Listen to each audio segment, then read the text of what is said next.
రంగారెడ్డి జిల్లా Turkayamjal municipality MLA Malreddy Rangareddy Thorrur camp కార్యాలయంలో ముఖ్యమంత్రి సహాయ నిధి చెక్కుల పంపిణీ కార్యక్రమాన్ని ప్రారంభించారు.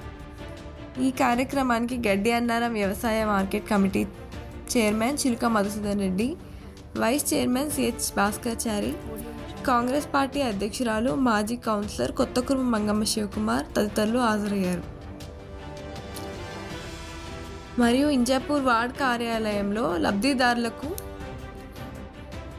ముఖ్యమంత్రి సహాయ నిధి చెక్కులను అందజేసిన మాజీ వైస్ చైర్పర్సన్ గుండ్లపల్లి హరితా ధనరాజ్ మరియు గడ్డి అన్నారం వ్యవసాయ మార్కెట్ వైస్ చైర్మన్ సిహెచ్ భాస్కర్చారి చేతుల మీదుగా లబ్ధిదారులకు సిఎంఆర్ చెక్కులు పంపిణీ చేయడం జరిగింది.